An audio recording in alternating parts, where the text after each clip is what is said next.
When I did mine, I did write an essay. I was tempted to send in a video, but then I thought it's going to be awkward. No. Yeah. So I did send an essay. Then they contact you if you move to the second round, which is, okay, once the applications, they screen all the applicants and then they choose who moves to the interview phase. And so funny enough, I get this email from Garrett Oliver, and I'm like, yeah, Garrett. Sure, I get an email from Garrett Oliver. And then I click and I read it, and I was like, it looks like it is. Yeah. It took me a minute to actually realize that it was actually him. And so I sent my reply, and then I moved on with the application process. And I was fortunate enough that my interview was with Garrett Oliver and Breeze.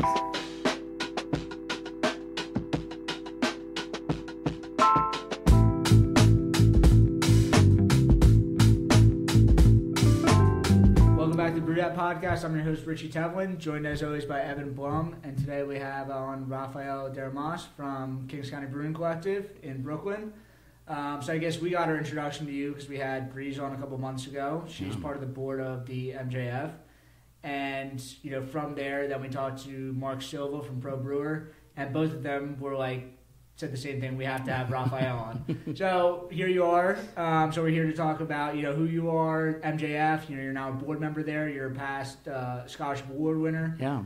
So we want to talk through that whole process, and then also your time at KCBC, and kind of just get your thoughts on the industry. Absolutely, man. It's happy to be here. Yeah, same. Like I talked to Breeze once. She was in the podcast for Log Jamming, and and then I came to Log Jamming for the first time this year.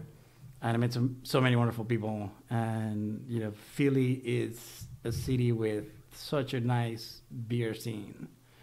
But not only the beer scene, I think the beer culture. This is a city that is historically has had a great beer scene. And, one of the few places where you get some of the rarest West Coast IPAs on tap. Yeah, it's insane. It's we're kind of spoiled here that everybody goes to, it's even if it's a weird dive bar, it's they got Pliny the Elder. That's fantastic.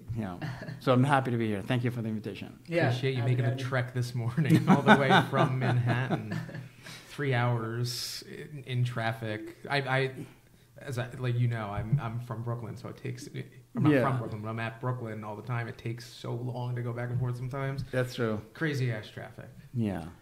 Cool. So let's start from the beginning. I guess your history was not in beer to start. Not at all. So can we give a little background on what you were doing before beer, and then what that transition was like? Yeah. Moving into that.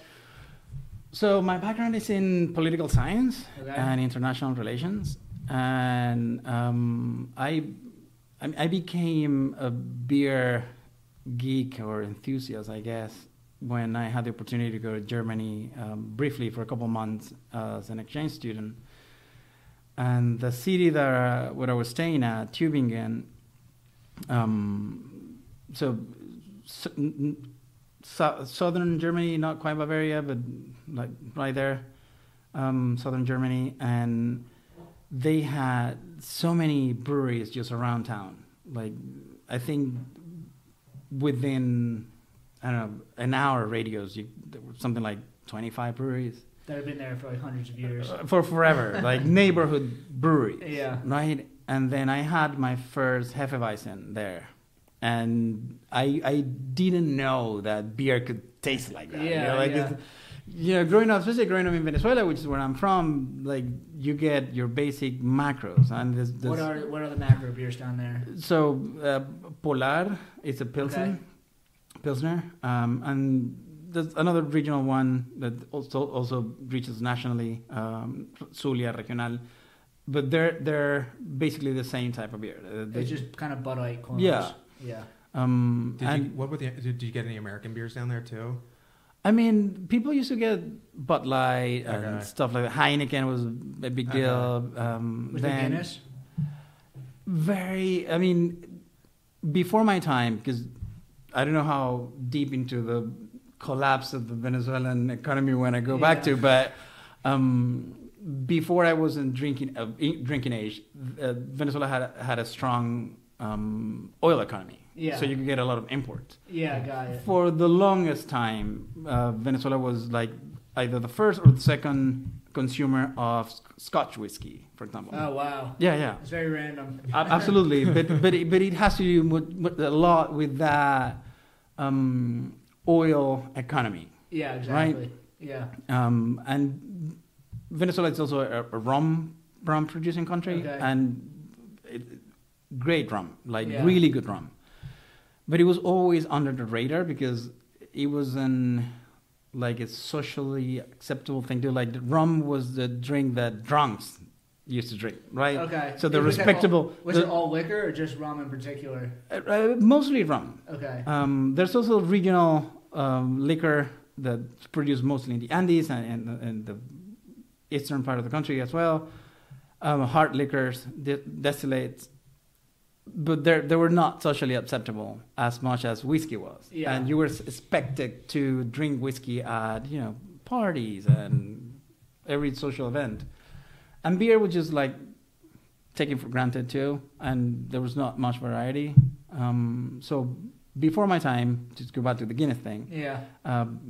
I know people who used to drink Guinness because they used to find it at stores. Yeah. And then that stopped happening. Oh. And I also remember very vividly the first time I had a Guinness, because that thing changes you forever. Yeah. It's like Guinness, and because I didn't know, so I poured the Guinness as badly as I did, and then when you have somebody who knows how to pour a Guinness and you drink that thing, it is an experience. I haven't been to Ireland yet. I really do want to go, and then you. Cutting corners here and jumping the timeline. But in 2 months, there's going to be a beer release from a collab that Guinness and Brooklyn Brewery. Oh, really? Yeah. That's cool. And, there's Fornio involved. Do you know what it is? Is it? No, I don't. Okay. I don't. I just know that I'm going to be at the release party, and that's when I'm going to taste it for the first time, so I'm really excited. That's very cool. And I know Garrett Oliver was in Ireland to brewing that collab, so it's going to be it's going to be a Netflix good thing. documentary coming out about, or Netflix drama coming out about the history of the Guinness family. Oh, cool. Yeah, I think next year, the year after. So it's gonna be like Peaky Blinders and the Guinness family. That's gonna be sick. I feel like Guinness has popped off right now, just even in the last year or two. Definitely. Yeah. I mean, if you're a beer lover, I don't think any beer lover will consider Guinness not a craft beer. We wouldn't think about Guinness as a macro. Mm-hmm. It's the same thing as Yuengling in Philadelphia. Right. Yuengling is so popular, but is Yuengling that much different? I mean, it's an amber lager, but is that much different than the macro lagers? Right. Not really. Guinness is further away from that than Yuengling is. Right. Well, I guess when you don't have to worry about paying rent. Yeah. The way Guinness is. But going back to your question, so I tried that beer, Hefeweizen, and some local Roadhouse Pils is from that area. Okay, cool. So I drank a lot of that, and because I didn't know, so the first parties I went to, people were like, oh, what do you want to drink? And say, well, what do you guys usually drink? Oh, there was that debate between, Germans are very particular when it comes to their pilsners, and if you're from northern Germany or southern Germany, you're very picky about which one you're gonna drink. Yeah. So southern German will not be caught dead drinking a Jaeger, for example. That would never happen. So I got immersed in that beer culture there. Then go back to Venezuela, finish my studies. Working in international relations. I eventually moved to the United States to a job at an institution in DC and doing research on basically democratic backsliding, electoral integrity, corruption, and that's what I did for a long time. Elections and election observation was a big part of my career as well. So that gave me the opportunity to travel throughout Latin America and the Caribbean extensively, sometimes spending a lot of time in those countries, going a couple of times a year. So you get to know people, you get to talk to people. And, as people who are members of the beer industry, as you know, you sit down to somebody to have a conversation with the beer, and then, things become friendly, and you great equalizer. It is, and then people can show you their culture and who they are over a pint of beer. Drop down the shades a little bit, kind of actually talk person to person. And keep in mind, I was my job. One of the things that I had to do was, go to a certain country, meet with people in academia, civil society, political parties, NGOs, and get an idea of what's going on. Yeah. Right? Like, beyond the headlines, like, what's happening here politically. Yeah. And some of the best lessons I've learned and the best conversations that I had over those years were not necessarily at the university, at the meeting room, or the place where we're supposed to meet, at the hotel lobby or whatever. They were, usually after hours, after you bonded with somebody, and then you sit down and have a beer, and then you kind of like, oh, now I get it. Yeah, I mean, when they're talking to you in their workplace, they're reading off their mental script, like, this is what I'm supposed to say. Right. This is the normal thing that I should be saying. Right. Like, you need to sit down, like, have a cup of coffee, have a glass of beer. Yeah. Talk, let it out a little bit. Yeah, but then I never thought of beer as a career path. I never even thought about it. Yeah. A couple of years later, a friend whom I'm meeting tonight, because he lives outside of Philly, he gave me some of his homebrew. And, I was hesitant at the beginning to try homebrew, because at that point I was drinking craft beer, so I really liked beer.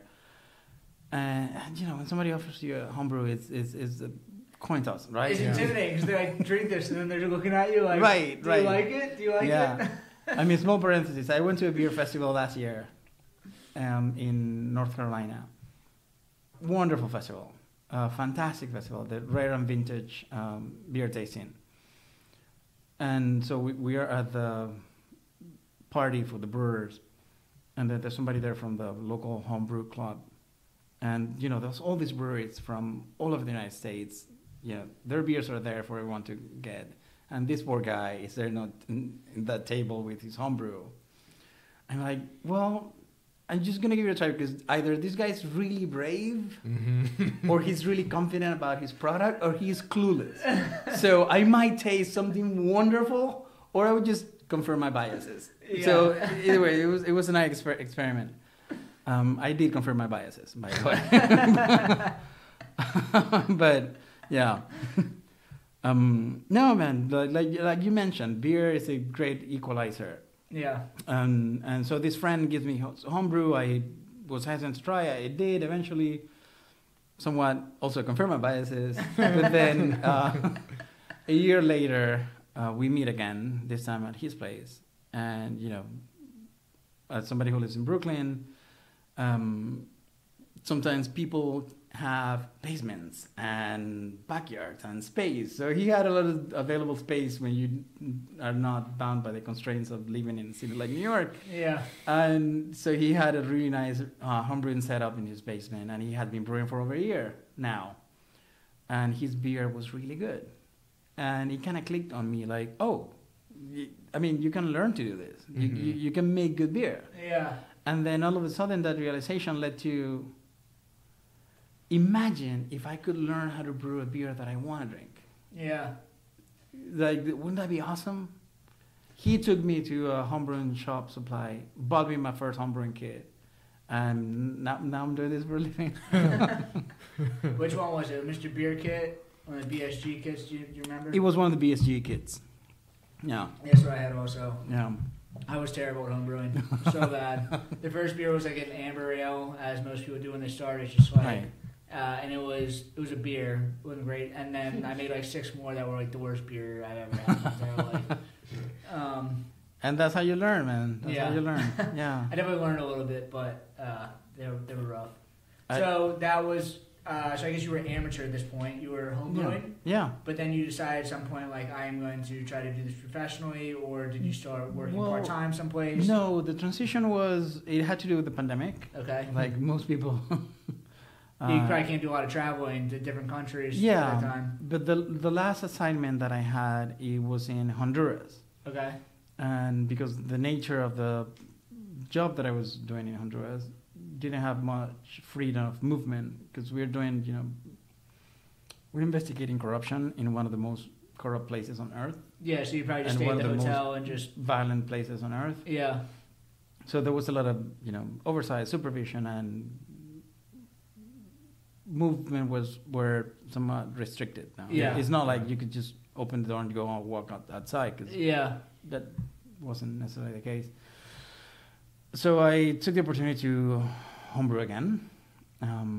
Did a couple of beers down in Honduras, which was fantastic. I'm sorry, cut you off. Like, what was the raw materials? Like how did you get? So at that point there was one small brewery in the country that I knew of. So I went and talked to the guy and said, "Hey, some stuff. Maybe next time you're ordering your grains and stuff, whatever, can I buy some from you?" Got it. And he said, "Well, I can put in an increase in the order that I make, and then I can give you some of that grain if you want to." But then I was traveling back and forth between DC and Honduras, and so I used to buy a lot of the supplies that I needed here. And just bring it down. Yeah. Cool. And the funny thing is, because Honduras doesn't have like a water treatment infrastructure. Yeah. So all the water that you consume is basically either you boil it at home or you buy like a big gallon of water. So I didn't have to worry about water at all. It was always, I was always working with like distilled water. Yeah. Perfect. Yeah. So I did that for almost 2 years, and then came back to New York, and pandemic hit. At that point, I didn't want to do what I was doing before. Yeah. Really tired of it. A lot of things that take the little faith in humanity that you have, you witness those type of things, and then you're tired of it, and also it's got to be tolling. You're literally searching out, like you're researching like things that are going bad. And I don't have the character for that. Yeah. I realized that I don't. I thought I did for a long time, and I. Well, it sounds like you did. You didn't think you didn't. I mean, you did work there. Right, yeah. And I did work in those issues for a while, and then there's also this element of how tangible beer making is. You end up doing something that you can see, you can touch, you can feel. Yeah. You can actually feel the results, taste results. Yeah. Like And because much of what I did had to do with, let's write something that you can use as a reference for the next 6 months to a year, and this is the strategy, how we move there. You never get to see the end result. You only get to see the disappointment. Yeah, and government and everything about politics is like so convoluted that like, whatever you're doing, like, I mean, if you make a good beer or bad beer, it's very like 1 or 0. It's right there. Yeah. So I think I needed that in my life too. Also, I'm not somebody who is mechanically inclined or gifted in that area. So it's taken a lot of work for me. Definitely, me too. And it just to learn to think in those terms too, because it is a skill. Yeah. So for me, it has been wonderful to get into rebuilding myself, for lack of a better term, by learning a trade that I love, developing skills that I didn't have and that I needed to acquire in order to be able to do this. Definitely. And all of that is, driven by passion around beer. Because, as you guys know, the more you learn about beer, the more you realize that there's so much more to know. And not only that, but this thing it's part of what makes us human. I mean, since recorded history, there's been beer. You know, Right. it's like it's been in parallel with recorded history. Like it's almost like at the same thing. So like you can trace, you know, the advancements of technology and human advancements with the advancements of like beer, Right? Better almost. I mean, just modern things like refrigeration, pasteurization. Yeah. The microscope. I mean, all of the things are related to the innovation that we needed to create to improve the quality of the beer. I mean, penicillin, cell technology. That was like Carlsberg at Heineken. Yeah. It's like, you know, he was working at Heineken. It's like literally the creation of, you know, modern science and biology was like hand in hand with beer. Microbiology was born out of studying yeast, basically. Yeah. Crazy. Germ theory, like all that comes from beer. But way before that, you know, the hypothesis is that we settled down so that we could brew. That was it. Yeah.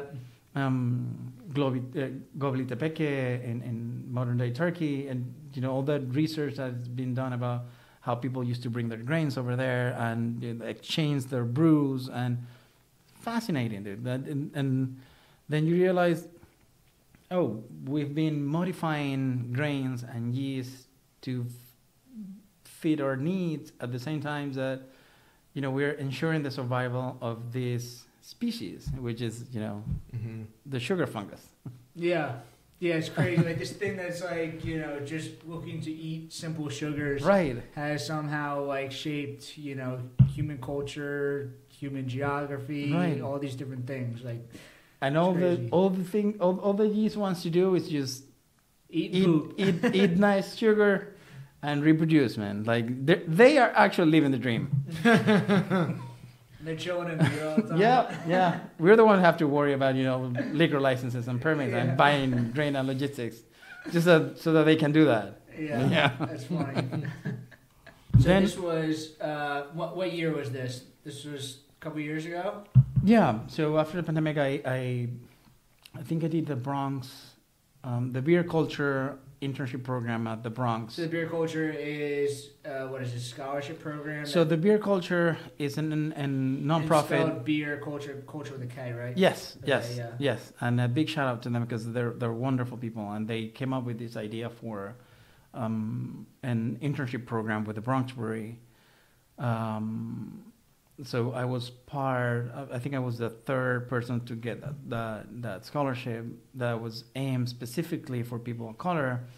And when I was thinking about... Was that your first professional... It was, cool. Yeah, it was. Cool. Before that, it was just homebrewing. Cool. Which, after coming back from Honduras, I had actually stopped doing because, you know, tiny New York City kitchen. Mm-hmm. And not only that, but also being in New York, it's quite easy to get really good beer. Yeah, you can just go down to the store and buy it. What do you... So a lot of, like, the smallest bodega will have, like, really nice beer, too. Yep. So I couldn't bother to brew beer, given my, you know, space constraints, having all that good beer available to me. Well, I know you work at Victory. During the pandemic, I drank so much of Sixpoint's resin, the white. Nice. Yep. That was my go-to beer during the pandemic, so dude. Yeah. Because I mean, it sneaks up on you, but it's such a tasty double IPA. It is, and like West Coast, like there's resinous, piney IPAs are coming back, right? And it's like, that was great beer. We're brewing a lot of it. I'm sure. So thank you.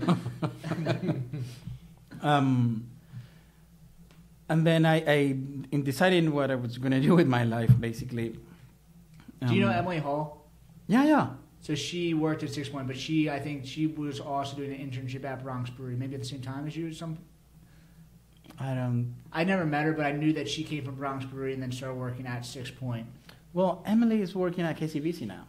Oh, really? Yeah. That's cool. Yeah. Small world. Yeah. All right. Yeah, we were just hanging out at the party yesterday. I mean, that's so funny. We worked together. Yeah. Okay. And she's also like so knowledgeable and such a hard worker. So. All right, small world. Yeah. Trying to decide what I was going to do with my life. kind of hesitant to going back to doing what I was doing before, for many of the reasons we already covered. But then I see this program, beer culture in the Bronx Brewery, and just the fact that it was aimed specifically for people of color, was a big factor in me deciding to take that step. Because even though I thought I knew about beer, I didn't think that I had the knowledge to be able to start working at a brewery. And the analogy that I used with some of my friends who told me at the time, oh, but you already know how to make beer, was like, sure, but that's like we get together on Sundays to play football, and then all of a sudden you drop me off in the middle of a professional team, and you expect me to be able to play with them. I still have hopes to play for Penn State one day. But no, I get what you're saying. And then like once you probably start working there, like, oh, this is something that like is a very normal thing to get started. And then part of working at a brewery is they teach you. Yes, but again, those are things that I didn't know anyone who had done that. Yeah. And I didn't have anyone to go talk to and see like, oh, how does it work? So you just show up at the brewery and say, hey, maybe I can help you with something, and then you start taking kegs a couple of times a day. And then I've met people who did that, because that's the way in which a lot of people enter this industry. And I started learning from their own paths as well, like how they got into the industry, why, their learning curve. But then it's very much it's a craft. So like, you think, like, how do people get into cooking or baking or these like high-end coffee shops? It's like it's literally you're learning from the people that are working there. It's like yes, like we're gonna get into like your your professional training or your professional school like Siebel, but like most of how people learn how to brew is learning from other people that are doing it. Teach you as they're doing it. And that's also why we keep making some of the same mistakes. Less and less every time. But and also like there's a luck factor in whether or not you start working in a place where the people teaching you have the patience to teach. Definitely. The ability to teach, which is not easy, because when you're working at a brewery, there's no time to just, take a step back and let's see what the best approach of teaching you is going to be like when you're actually doing the thing, because we're all under like very strict deadlines and time constraints. What I've learned though is the people that are good at teaching are normally the people that are better at brewing also. If you have the understanding to like explain it to somebody else, not only do you have a better understanding of it, but then part of explaining it is like you're learning. I almost learn more telling somebody else how to do it. Because then I'm like, whatever I'm saying is like, if I say something stupid, then like it's more of an issue for me. So you learn more, I think, when you're teaching somebody. I 100% agree with you. If you cannot explain it to somebody, you don't know it. Exactly. You're just, And then if you cannot explain it to somebody who doesn't know what you're talking about, has no idea what you're talking about, that's the challenge. That's right. There's where you're challenging yourself to see how much you actually know about this issue. If you can explain to somebody who has no idea about it.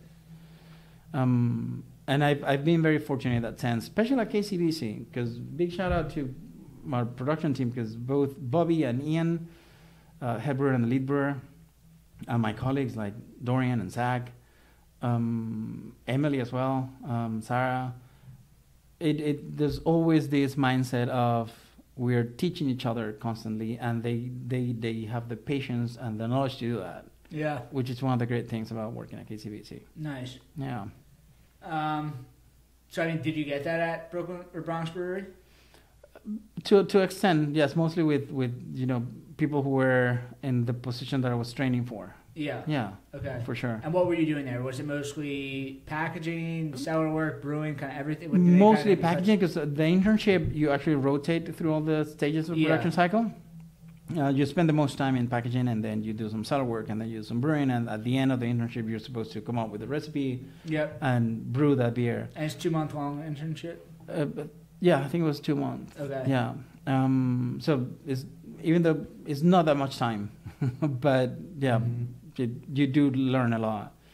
And then after that, they hired me part-time, and then they hired me full-time. And then I worked there, I want to say almost 2 years, something like that. Cool. Yeah. What was your job? Mostly packaging. Okay. There was some cellar work here and there. There was the opportunity to brew every other weekend. So the Bronx Brewery opened a location at that time, and in the East Village. Cool. With a pilot system. Cool. So I got to do that a couple of times, which was a lot of fun because you're brewing up. So Bronx Brewery has a tap room in East Village? Yeah, and one in Hudson Yards. Cool. Oh, wow. Yeah, so they have those 2 tap rooms. But I found out yesterday that the Bronx has been acquired by Captain Lawrence. Really? Oh, really? Yeah, and looks like the Bronx is not going to be brewing beer in the Bronx. What? That's what I learned about yesterday. But yeah. Maybe they'll turn it into a pilot system or something. Hopefully. I don't know. Hopefully, but yeah. That's interesting. So you were working there for 2 years, and then at some point you moved to Montclair Brewing? There's the opportunity. So Damian Brown, who was the president of the Bronx Brewery, was the founder of the Bronx Brewery. He lives in Montclair, New Jersey. Okay. So in his neighborhood, there's Montclair Brewery. It's in his neighborhood, and he knew about this opportunity to brew there. And by that point, I was also really tired of working the canning line. And there was this opportunity to go brew at Montclair Brewery. Mm-hmm. As an actual brewer? Yeah. Cool. Yeah. And, you know, I was doing the Cornell craft beer program online just to learn more about beer. I completed that, and I started working at Montclair. And there's also like this little disconnect between what you're learning and what your head brewer is doing.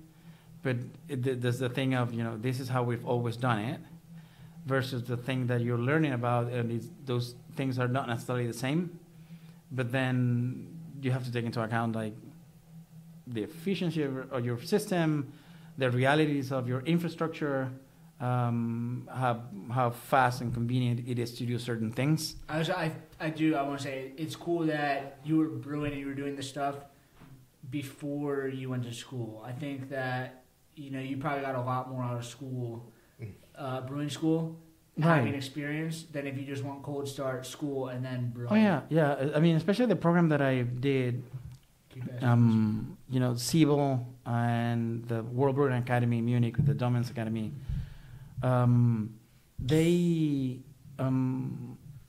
So most people in that program have experience. Yeah. And they're working as brewers already. Yeah. But some of them not. And we've talked to a couple of people who own breweries and have had people coming out of those programs and say, oh, they know a lot about beer. They can tell you the yeast strain and the difference and the right temperature and how to change the pH, know this technical stuff. But then they can put together a block and bleed. They've never, you know, transferred beer. They've never been on a production floor long enough to get the... It's crazy. It's like it's an art, it's a science, and it's a craft. Right. You know? You have to understand the science of it. You have to like be creative enough to put these things together to make something that's like a product that people want. Then it's also like it's not just a math problem. You have to actually be able to go out and physically make the beer that tastes like that. Yeah. And it's very physical. That's that intersection of, you know, tradition, craftsmanship, and technical knowledge. Yeah. So what's some of the differences then from just being at the Bronx Brewery to then be in New York versus the Jersey beer scene? Yeah. How big? Like, I don't know much about Montclair Brewery. Is it? It's a very small system. Okay. It's a 7-barrel system. Yeah. And we had a bunch of fermenters, so we were brewing 2 turns a day. Cool. And at some point, like, Montclair had like 25 beers on top. Wow. Because, you know, especially if you're brewing with something like Quebec. Is it mostly like a brew pub? situation? Yeah, I mean, they do distribute, and I think last year they signed an agreement with a distribution company, so that now you can find them in New York. I see them a local Whole Foods, really? and places like that. You can see Montclair Brewery. I think they're just opening up a new tap room too somewhere. They are opening a new tap room, a second location. It's somewhere in New Jersey too. And wait, is Montclair Brewing owned by the same owner of Bronx Brewery? No. But he just knew about Montclair because he lives in Montclair. Got it. Yeah, and he knows Leo Sawadogo, who is the owner. Cool. Really interesting guy. I mean, Leo is one of those characters that you can only find in beer. Originally from Burkina Faso, which I wouldn't be surprised if most of us have either never heard of Burkina Faso or met somebody from Burkina Faso, right?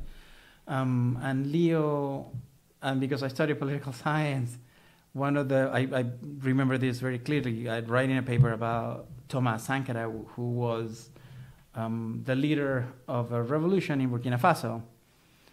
So when I meet Leo and I see a portrait of Thomas Sankara, and it kind of clicked on me. And who's this guy? Oh, right, Leo's from Burkina Faso, which is from because I to that point I haven't even connected the two things. Yeah. And then I started talking about African history with Leo and politics and music. I learned a lot about African rock from Leo, and there's a huge African rock scene in the 60s and 70s that is fascinating, dude. And we would just play music where we were brewing, and I was listening to African rock for the first time. Not listening to African rock for the first time, I had listened to African rock for the first time, but I listened to a lot of bands that I had no idea existed, thanks to Leo. And his family was actually, his dad was the head doctor for Thomas Sankara when the revolution happened, and when he was toppled in a coup d'etat led by the French and allegedly the CIA, he had to flee Burkina Faso with his family, so they went to France and then Canada, and so he's lived all over the world. But he's one of those people who, jack of all trades. Yeah, it's a different perspective on things. Yeah, for sure. Yeah. Also, you said only could be working in beer. There's definitely some cellar dwellers. The people that are kind of very into craft beer, I'm kind of part of it, but it's it's a different breed of people that are into That's craft true. beer. It's true. It's fun though. It's my people, but I mean, just like all comedians can bond about childhood trauma. Yes, exactly. We have something similar. Definitely. Cool. So you were brewing at Montclair, yeah. But the commute between Manhattan and Montclair is. I could imagine. Yeah. Even the reverse commute. But yeah. Where is Montclair? It's in Montclair, but how far is the drive from Manhattan to there? I was taking the train because I don't own a car. I don't have a car. When I was at the Bronx, I used to commute on my bicycle. So I thought, this Bronx Brewery is located right on the other side, right inside the Bronx, right? Yeah. Cool. So it's the South Bronx. It's right there. If you see, I was going to say Rikers Island, but obviously not Rikers Island. Randall's Island. Yes. Yeah. So as soon as you cross the bridge from Randall's Island to the Bronx Brewery is 2 blocks away from there. Cool. Yeah. So it was a really easy commute for me because I'm in northern Manhattan, so it was quite fast to get there. But yeah, the commute was hard. Do you NJ Transit every day? Every single day. Every single day. You can drink on NJ Transit. But you can. Yes, that's true. I know that actually. Yeah, that's true. The only thing I know about NJ Transit. And then while I was at Montclair, I applied to the MJF. So how did you hear? So this is how we learned about you, was through your connection to MJF. How did you hear about the MJF? Because the MJF was, I think, founded in 2020, 2021? Yeah, 2020. So it's very new from when you Absolutely, very new. I was at the Bronx Brewery when I saw the first cohort. Okay. Basically pop up out of nowhere on my Instagram For You page. Yeah. And I was like, who are these people? And this is led by Garrett Oliver. And then I started seeing all the short bios of the people who got that first wave of scholarships. It was really impressive. And I've been fortunate enough that I've met some of them from that first and second cohort. I think I was part of the third or fourth cohort. Okay. We're now down to our 7th. Wow. And they do what, 1 or 2 quotes a year? Is there yes. schedule to it? Yeah. 2 a year? 2 a year. So I see these people and I'm like, what is this? Let me learn about this. Yeah. What's that? And I didn't know Breeze personally, but I knew of the work that she was doing at, the brewery she used to work at. Because, it's one of those breweries that are everywhere. Yeah. and also, like, she had the women's forum. Mm-hmm. And so I attended a couple of those events that were really cool. And I learned a lot from, that's how I met some people in the industry. And then I see, well, Breeze is involved in this. Garrett Oliver is involved in this. Look at the bios of these people. What's going on here? There's all these people that are like big name people in the industry. What's happening? What is this? Let me learn more about this. And as soon as I learned about MJF, I was like, I need to apply. I need to apply. Because then it was not only that the people getting the scholarships were doing really cool things, mm-hmm. but also, like, you see that they're heading somewhere. Like, there's a trajectory of, making the best beer that you can make with intention and adding to the beer culture in general. Mm-hmm. Because I think when you love beer, you're probably excited about trying new things.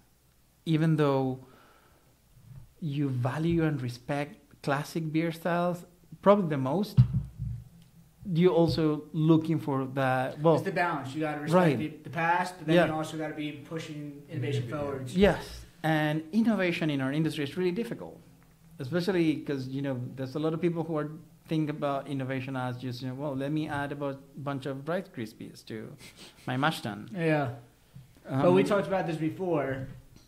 Innovation at some points in beer has led to microbiology. Right. Like at some points, like it does make a giant leap because, they're pushing beer. And what we think now as classic beer styles are relatively recent. Yeah, so lagers are classic beer styles, but they're 200 years old. They're literally around for 1/10, 1% of how long beer has been brewed. Right, and you think clarity in beer, and most lagers were hazy as hell. Yeah. For a long time. And smoky. And probably higher ABV too. Like, we need to be mindful of the fact that we're going to be moving beer forward. And as brewer, it is also our responsibility to, help build that culture too. Definitely. Right? So when I saw that on the people applying at the MJF, and I see, it got me really excited about the possibility of, in a couple of years, I'm going to be trying beers that reflect the cultural background and the flavor palette of these people, too. Because they put their own personal spin on it. Right. Yeah.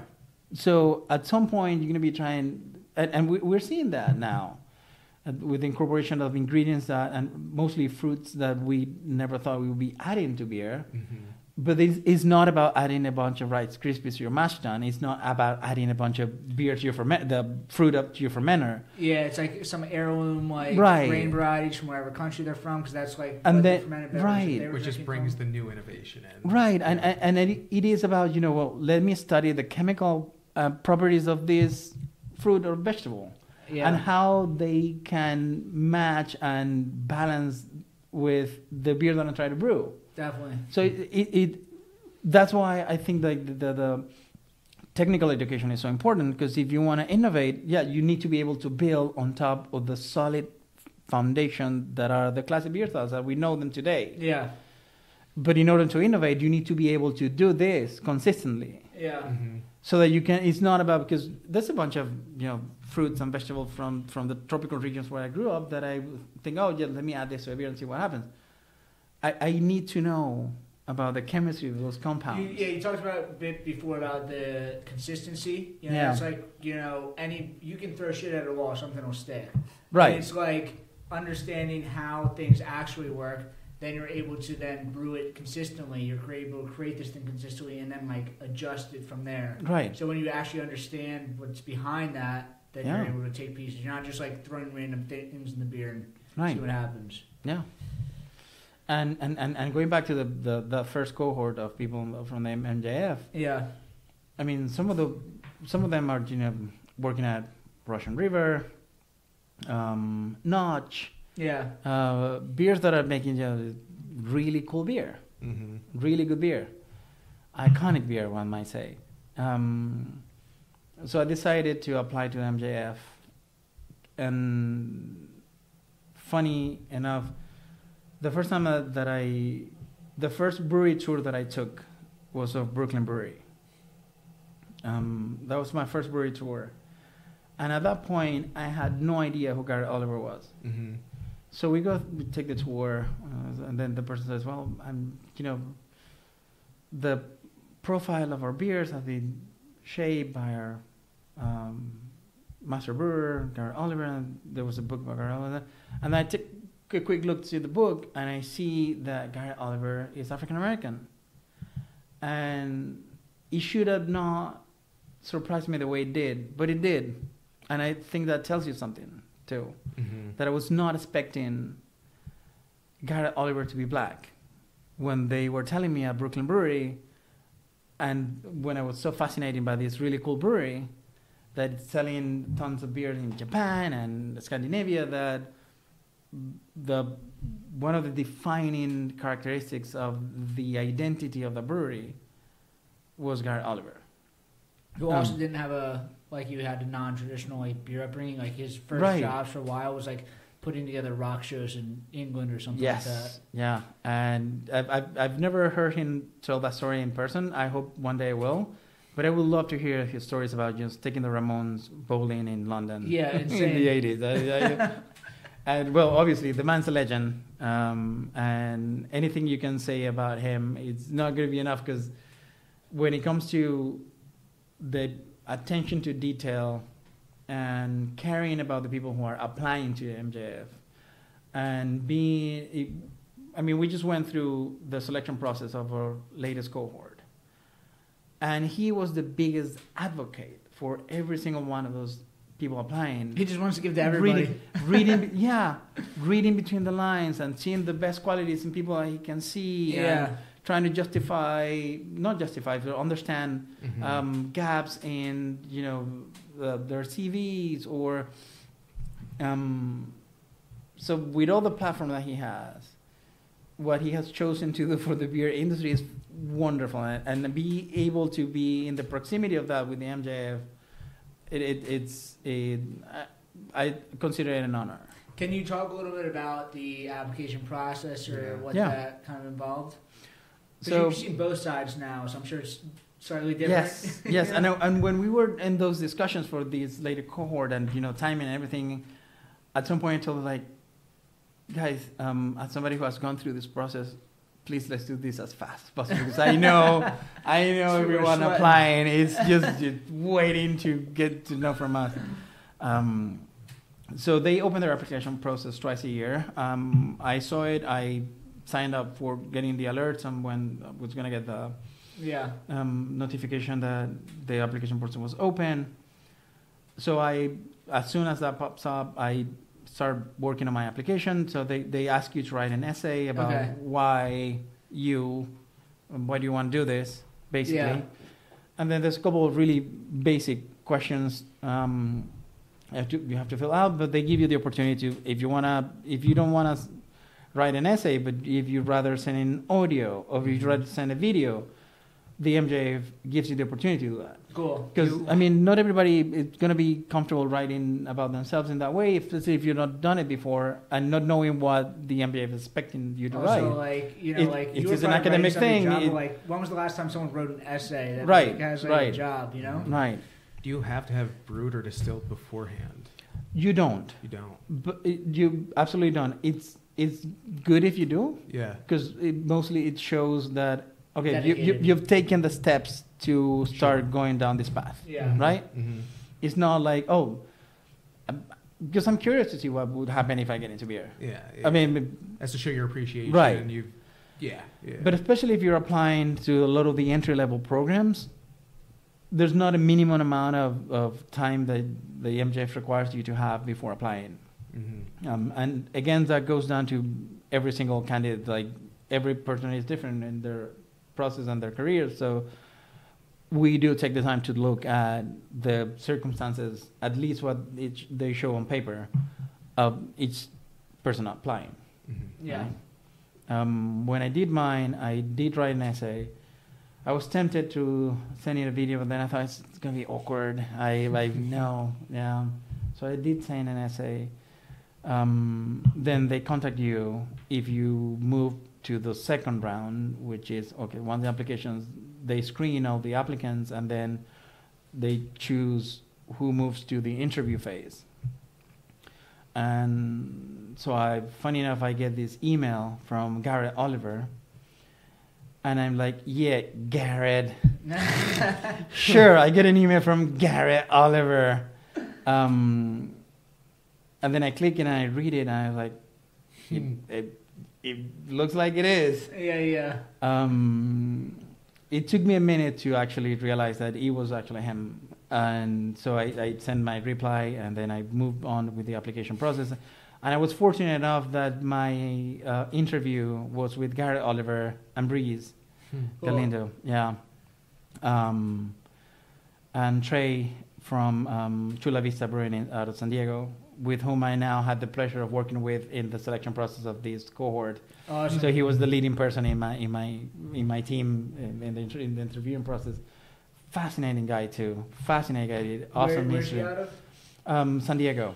What, is he connected to a brewery out there? He's a brewery owner. Okay. Yeah. He's a brewer. He was in the Navy for 20 years. Cool. And he has a lot of programs also helping veterans and people of color in general. Fascinating guy who's done a lot of international travel because of what he did, and so he has a very unique perspective on the world. Yeah. And a similar experience to mine when it comes to what it meant to sit down with people from different backgrounds and have a beer with them. Yeah. But every single person on that board is somebody with whom you be happy to sit down and have a beer with, because they're not only very accomplished at what they do, what they've done, but they're also really interesting people to sit down and talk to, which I find fascinating too. Like, every time I get the opportunity to hang out with them virtually, we're actually meeting for the first time, or the first MBF in-person board meeting is going to be in Brooklyn, coinciding with the release of the Guinness Brooklyn Brewery collab. So be excited. Yeah, it's going to be fun. That's so cool. Is it open to the public? Probably not. Is it really? It is. Yeah, no way. it is. Yeah. I see you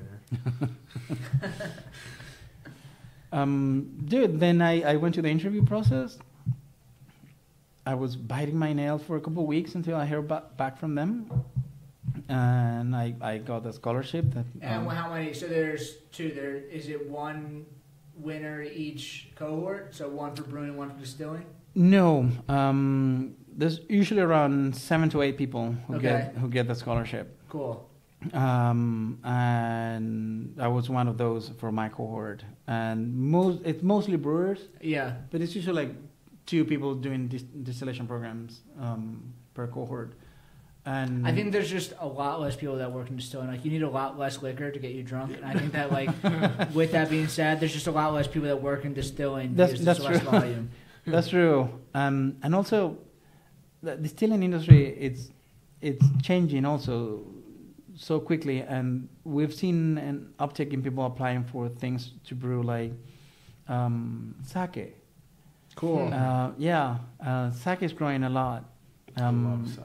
Well, but in Bushwick, right next to KCBC, is Kato Sake Works, which makes some of the best sake in New York City. I've read, I think they were in the New York Times a while ago. Probably. But it was, like, here's some of the best sake in the world in Brooklyn. I mean, you got Brooklyn Kura and Kato Sake out of Brooklyn.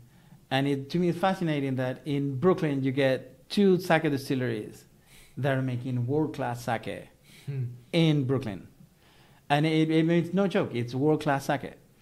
But we're also going to see a lot of people, going into distillation of Korean liquor. Also in Brooklyn, Hanamaca Gully, they're making some of the best Korean salt you will ever drink, and that's happening right there in Greenpoint. So I'm really excited about the future because I think we're going to have a lot more options of things to drink and enjoy, even though the market seems to be like moving towards a lot of non-alcoholic beverages. It'll come back. Probably. I mean, I hope so. I also, when you see the numbers and statistics, people are not drinking the way they used to, and they're not having sex the way they used to, and they say, well, things might be correlated. In Korea, I think just started a 4-day work week to get couples to spend more time together. Right. I mean, the world is changing. That's what the government needs to be. If you're having population issues, just start pushing alcohol. Yep. Yeah. Well, I think with this campaign a couple of years ago in Denmark, that they were paying people to have love holidays. So they were given tax breaks and subsidies so that they would go with their partners to a romantic location, meaning go and have kids. Gosh. Yeah, because huge population decline and but anyway, on some lighter things. I got the scholarship, and then the MJF was kind enough to allow me to pursue the Master Brewer program, which is a really expensive program. That's at Siebel, right? Yeah. Siebel's in Chicago? That's Siebel. So you do basically half the program in Chicago and half the program you do in Munich. Cool. And that was incredible. The instructors that I had some of the best instructors that I could ask for. Yeah, for people that don't know, like the big names for American technical brewing, it's UC Davis and Siebel. Right. So like the practical brewing, I went to American Brewers Guild. Yes. So that's part of the scholarship also. But I think that the Siebel and UC Davis are much more like almost college level degrees. Right. But I mean it's for years and years and years. Like even before craft beer, it's kind of been like the standard for a long time was basically the only options available. Yeah. Yeah. And for a long time, Siebel was the only option available too. Yeah. That's changing, which is great. And I think that's a lot of regional and local. You said you went to the Cornell Brewing. Yeah, I did, but that's online. Yeah, that's online. It was really good, and I did learn a lot, and the instructors were fantastic, and and then I happened to meet a couple of people who have gone through that program. It was a lot of fun. It was challenging for me at the time, but so was the Master Brewer program. Because I, not having a background in STEM, I don't remember what was the last time that I sat down to study chemistry. Probably high school. And then, I'm going to class with people who are chemical engineers, food scientists, engineers in general, and then somebody's explaining something about a chemical process, and they're like, sure, and then taking notes, and I think, what just happened? Like, I need to sit down and read on this until I get it, which was great. Because if you have the motivation, if you keep your goal, it is to graduate from this program, but also learn about these issues, then you're not going to have a problem sitting down and reading. Yeah. And until you have get motivation. it. Because you have the motivation. You're keeping in the back of your mind the reason why you're doing what you're doing. You're actually interested in learning it because you want to understand and then also the fact that when some of those chemical processes then are explained to you and how they affect and impact beer, it also makes sense. Working. So right. You're relating it back to what you learned. So it also makes sense. And I can tell you the amount of people that I've met going through these programs that were like, I wish somebody had explained chemistry to me in beer terms when I was in high school. Because I think I would have gone, if not beer, but maybe something similar. But you get the point. Yeah. And then our time in Munich was fascinating.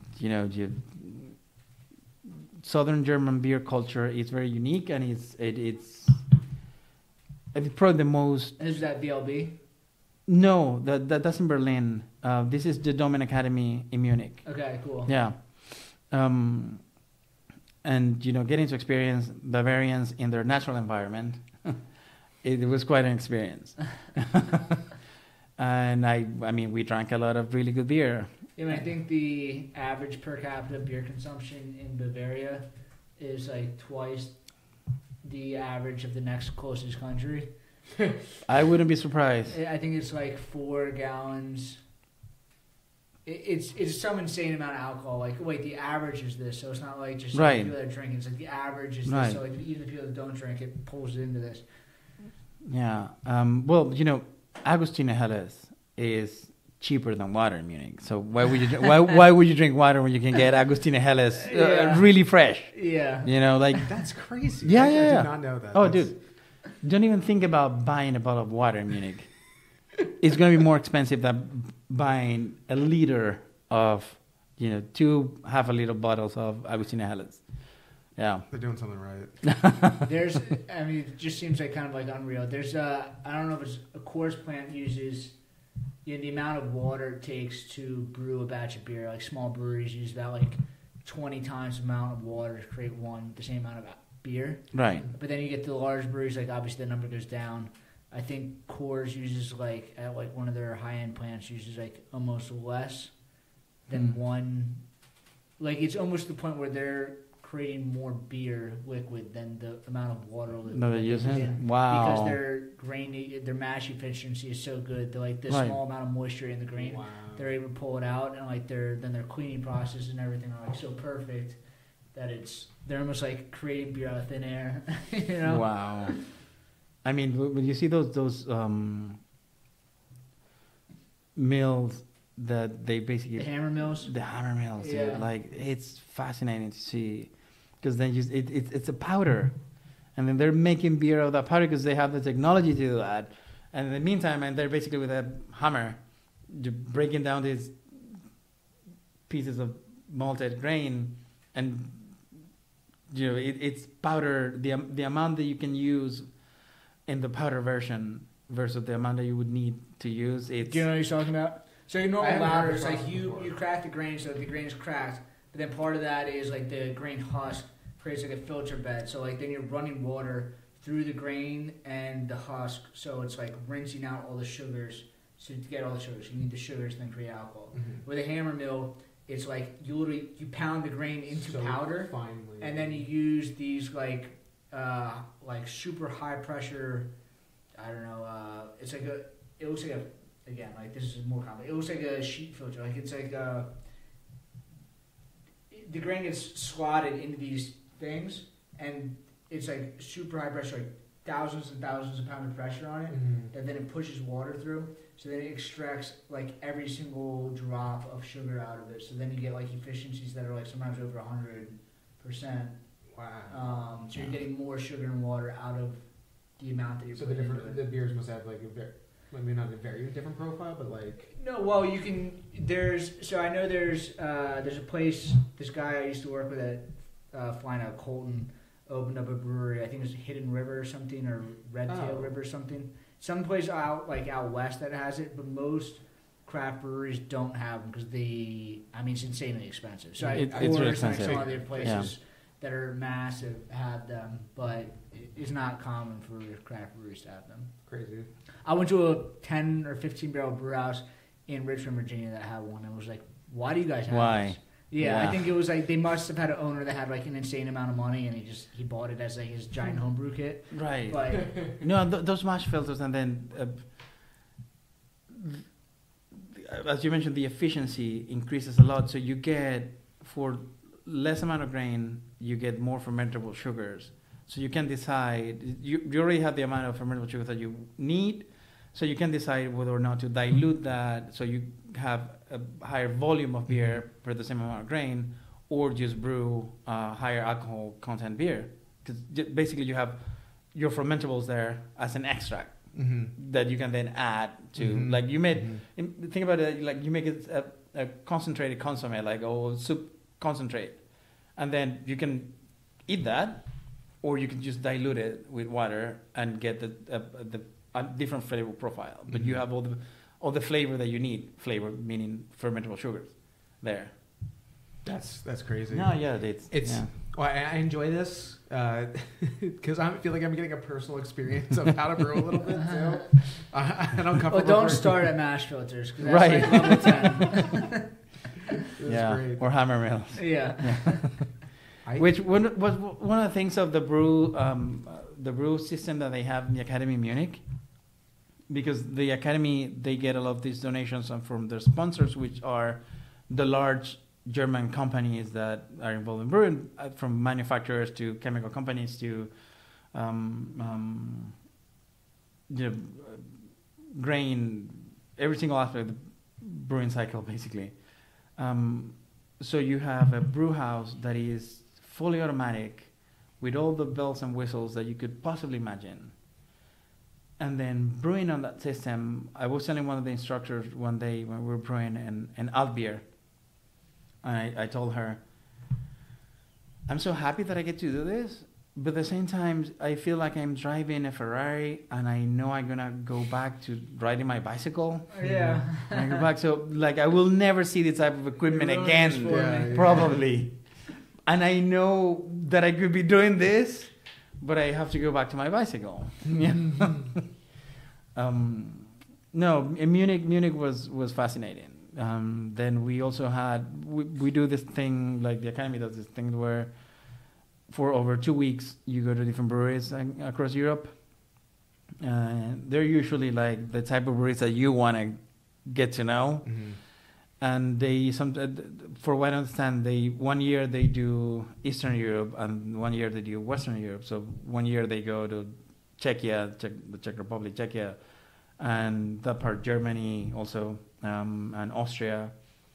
And then other years they do Belgium and France. Cool. And I had the opportunity to go to Belgium and France. I think that's where I'd rather go. As much as it's cool to go to the other one, like you're seeing the most cool, insane. And then you've been spending all these weeks with German brewers that are so meticulous and particular about their pH and hot side aeration, and the things have to be this way so that it works. And then you go to Belgium, and they're brewing in a 110-year-old system. Like, why does it taste like this? Well, because we don't clean anything here. And then, when they're mashing it, it's basically like a blender, right? So wort side aeration, it's not even a thing. It's not even in their brewing vocabulary. Science. Right. But the way they treat their beers and how particular they are about barrel aging and the selection of the fruits that they use. Again, I think it's a reflection of what gives me hope and excitement about the mission of the MJF. Because what the Belgian brewers have done is take what's around them and understanding the local ingredients to the point in which they can create beers that don't taste like any other beer. Like they've even just like what's around them, but they've also embraced the fact that refrigeration wasn't a thing. Right. So cool ships became a thing, but then that became part of like the culture of their beer. You're in Belgium, seeing all these places. Right, and then you go to Trefontaine, Timmermans, Cantillon, and in every single one of those breweries, you sit down and have a talk with the head brewer or the lead brewer. Yeah. And then we talk about their brewing process. And I'll never forget, in Timmermans, we got to blend our own... a goose? Yeah, our oat goose. So the head brewer explains to us the process, in how they select the different vintages that they're going to blend, what's the selection criteria. And then they have this Excel spreadsheet with, attenuation levels and pH. So when you finally settle on the particular vintage that you're mixing, then you can work out the percentages of each one. Because, lambic that's been sitting for 1 year is different from that has been sitting there for 3 years. It's like blurring the lines between like beer and wine. Yeah, liquor at that point. With the blending and the barrel aging, which is also like a very, very Belgian thing, because that's the country that's half the country is French, half the country is Dutch, with a lot of German influence. So you have all the initially the barrel building techniques in the Flanders region. They're heavily influenced by German immigrants. Rodenbach, for example, which is one of my favorite beers and breweries ever, was founded by German immigrants to Belgium. But I got to meet Rudy. Yeah. Last year, he comes to Philly like once or twice a year. He's a fun guy. It's and that brewery, dude. Like, I love that brewery so much. And you go there and you see their barrels, which are huge. With the size of stainless steel, like 200 barrel tanks, and then it's just a whole farm of them. It's like hundreds of them. Yeah. And they have it's a lost art and craft for sure. But the people who can fix those barrels, that they work there, they live there. Yeah. Mm-hmm. And such a unique flavor profile that those beers have. One of my classmates, he couldn't stand Belgian beers. So the 2 weeks that we were in Belgium, he was miserable for the entire time. And we was like, dude, you have no idea what you're missing. Yes, you have no idea what you're missing. This is such a beautiful thing. Does he give a reason? Like he just simply didn't like them, man. I'm here just to learn how to brew classic German lagers. That's it. A little, man. Right. Like you got in a beer, like you're halfway there. Yeah. But it's so interesting to see, how other people brew. Definitely. Right? And how their brewing process is shaped by their own climate and material circumstances too, and cultural circumstances. So that's something that, getting that scholarship from the AJF gave me the opportunity to do a deep dive into beer that I would have not been able to otherwise. Highly recommend it. Nice. So you did. So you finished up the VLB course. So I guess Siebel was not VLB. You finished up the Siebel course, and then And how long was that course? It was a couple months. So, no, I think in total it's about 7 months, something like that. Okay. Wow. So it was full on, and it was full time, right? Yeah. And then after that, you then decided that like Montclair, like it was a hike. So like, where's the place? And then you started working at KCBC? So after I completed the program and we spent some time with family in Europe, we go back to New York, and I started, okay, let's see how the landscape looks like. And I knew I had the opportunity to go back to Montclair because I've talked to Leo about it, but I would prefer not to have that commute. Yeah, of course. And then it just so happens that somebody from the New York Brewers Guild contacted me and said, hey, now you're back. I know KCBC, one of the brewers at KCBC just quit. And so they're going to be looking for somebody soon. Do you want me to put in touch with them? So this is Ian Combs from Transmitter. Cool.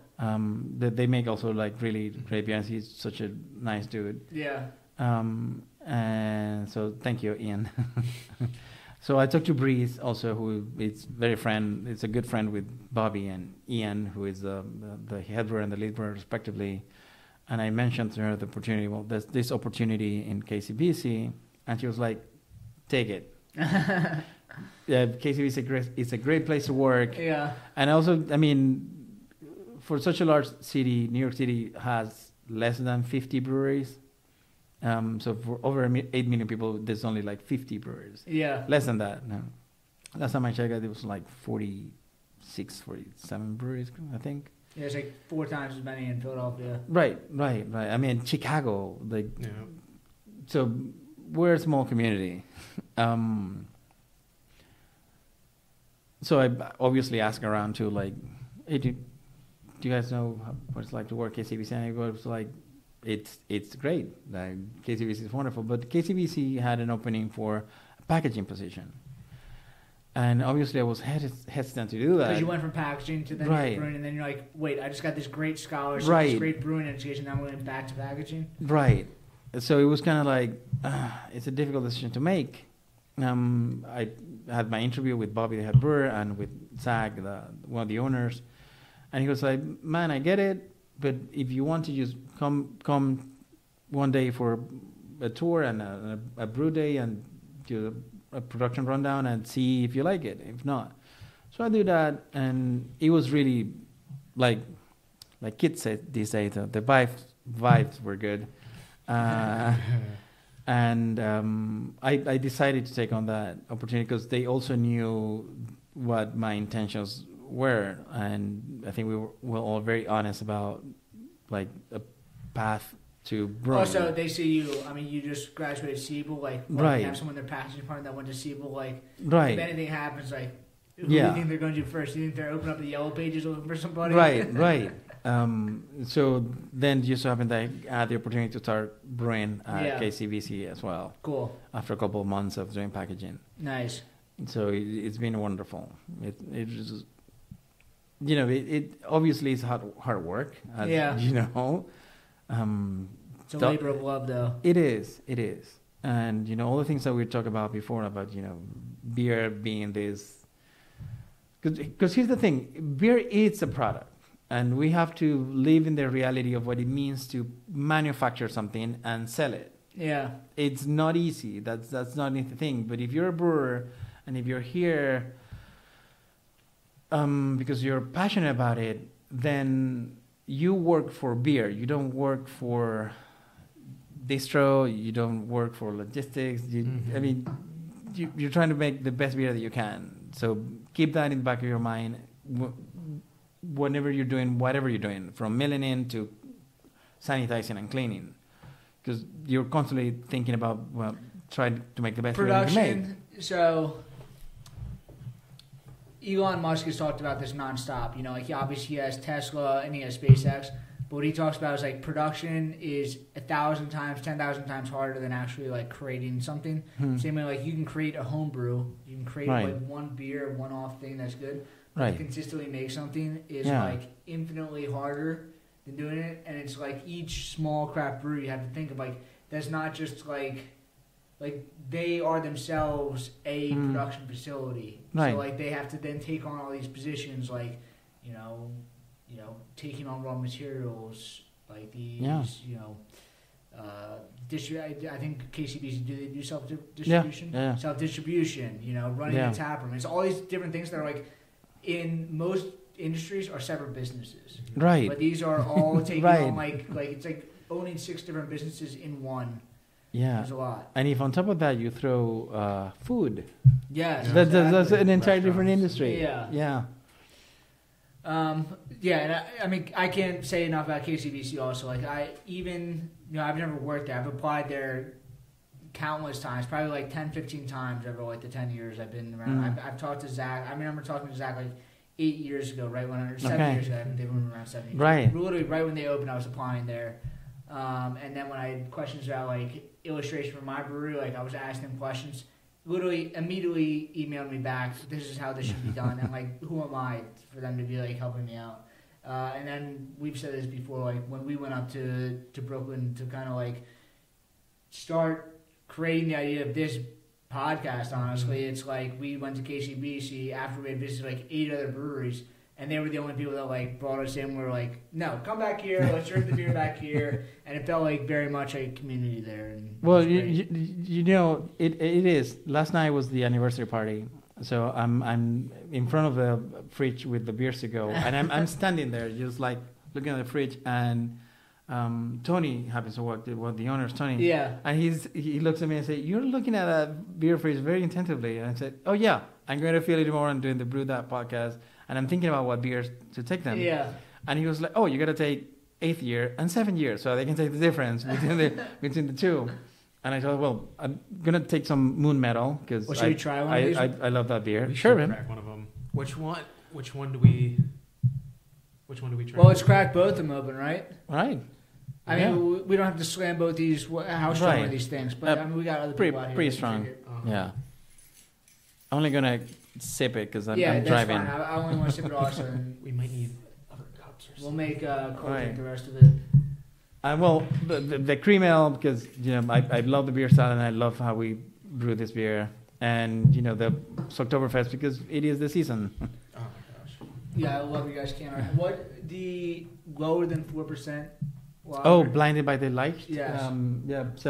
So that's Bobby's, our head brewer's recipe, and he wanted to brew like a really low ABV German light beer. Yeah.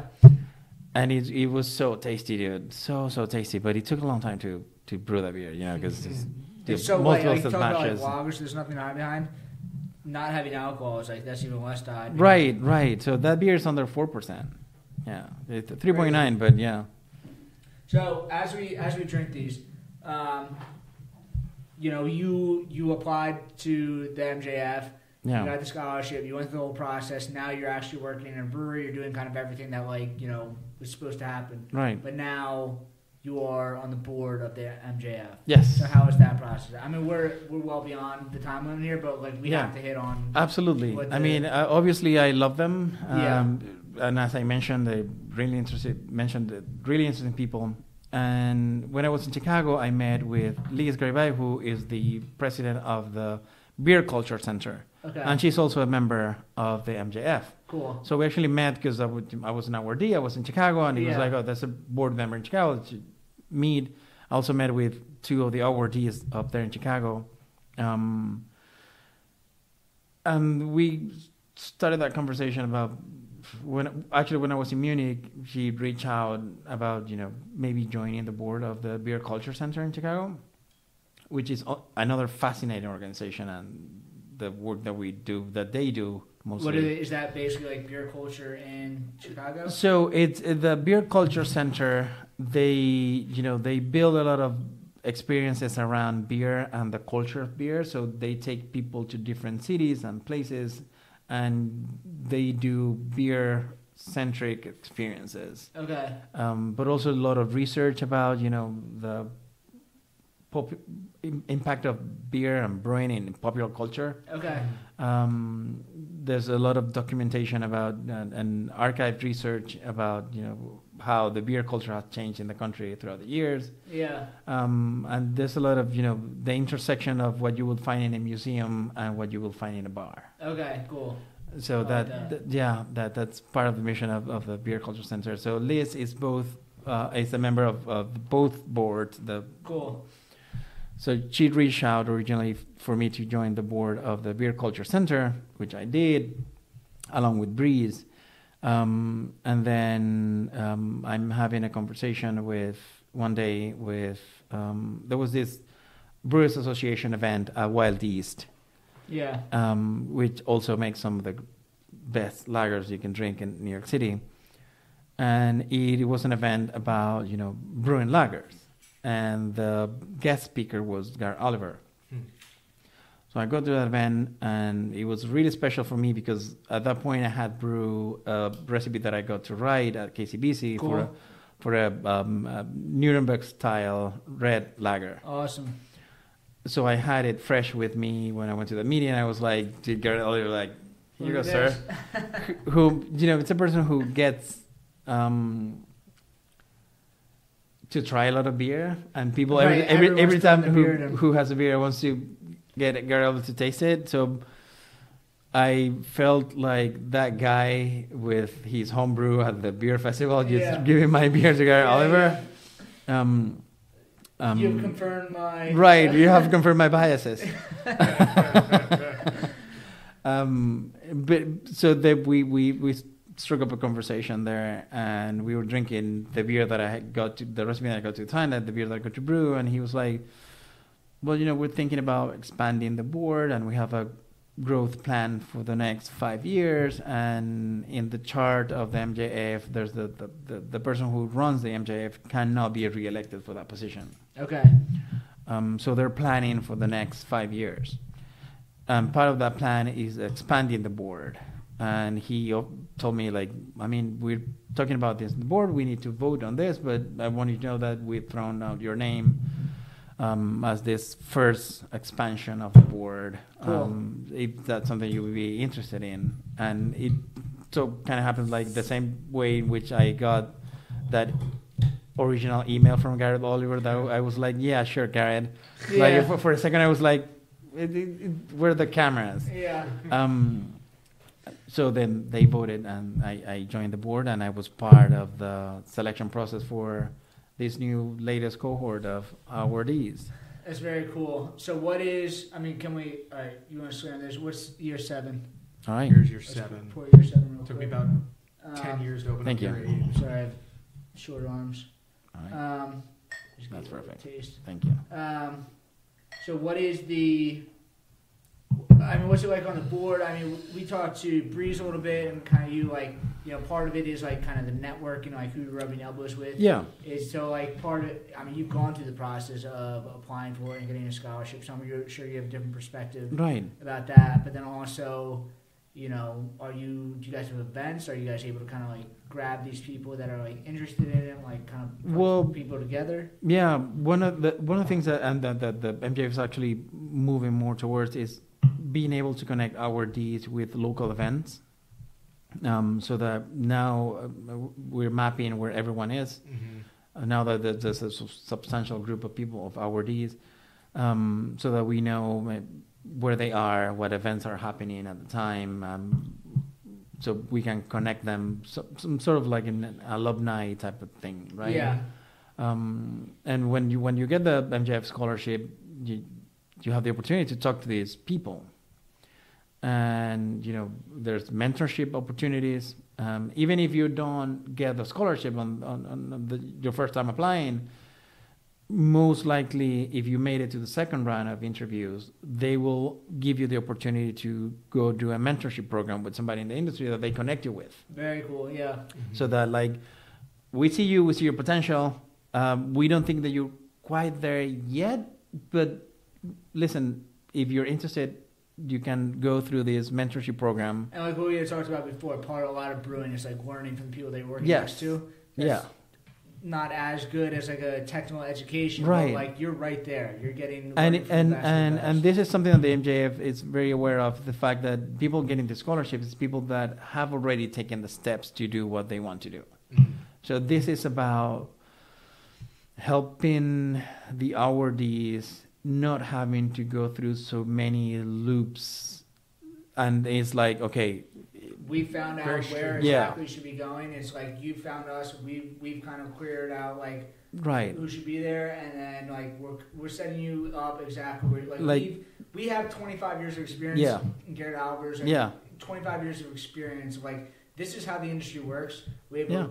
a perfect understanding of like, you know, like I'm sure like you said when you first got into brewing, like how who would take me on? Like, I have Right. no technical brewing experience, but they've seen everything, so they can take you or take somebody Yeah. that like doesn't have much experience and kind of place you in the perfect situation. And also, it might not be like a constant communication, but if you are applying to the MJF and you're an awardee and you reach out to the board members, they will reply to you. They will answer you. They will answer your questions.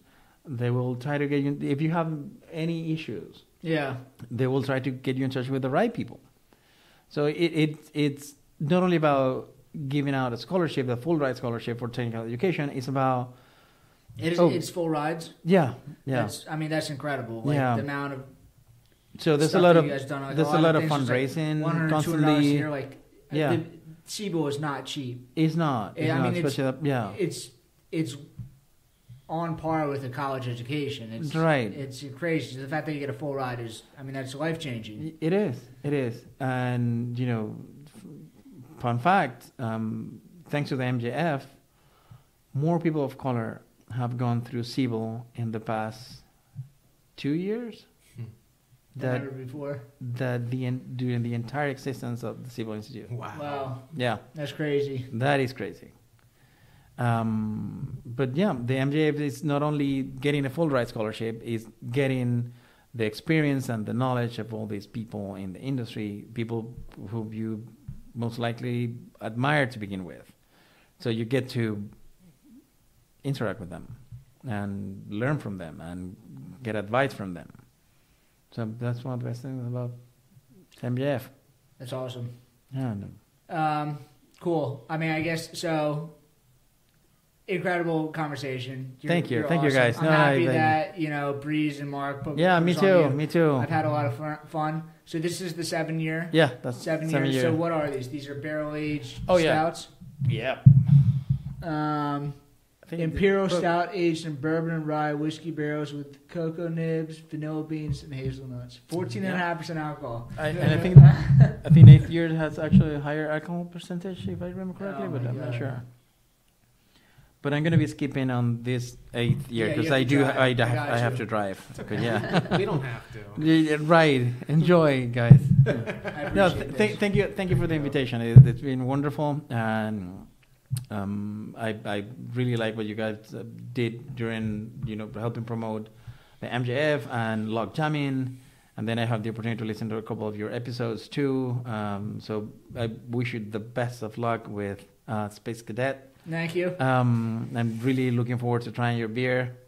And dude, just hang out in Brooklyn when you're there. Just hit me up, and then we'll get some beers. Absolutely. It's a small world. It's a big world, but we're making it much smaller. It is. So. It is. Cool. Well, thank you again for coming on. How can we follow you? Can we follow you, MJF, KCBC? I mean, I'm not that active, but I do use my Instagram. Okay. So that would be Rafa_D'Armas on Instagram. Most of my beer content is in there. And KCBC, if you're in New York City, come visit, come hang out. I'll be happy to grab a beer. Cool. And then MJF, is it MJF Distilling or MJF? So follow the MJF Instagram account, because the MJF account is where we post all the updates. Yep. And you'll keep up with what the MJF is doing. We also... very soon we're going to be announcing the new cohort awardees. Cool. The emails have been sent. The awardees have been notified. Congrats to you. Yes. It was really exciting to see, so many people sign. I'm sure it'll be very full circle for you also. Yeah. It felt great. Exciting. And funny enough, when we were deciding the final awardees, I was in the middle of a 2-turn brew of the Polish Pilsner that I was talking to you about before. So I had to excuse myself and just put the camera, get my headphones on, and I was just running off and knocking out between turns as I was doing that. But yeah, because, I mean, at that point, the applicants, their stories, you went through the interview, you went through their resumes, you read as much as you could about them. So well, they're probably looking at you while you're doing that like, I'm so excited this is about to be me. Yeah, hopefully. Yeah. Cool. Awesome. Yeah, so then you can follow us at Brewdat and at the Brewdat Podcast. We'll see you guys in 2 weeks. All right. Thank you for coming on. Thank you so much.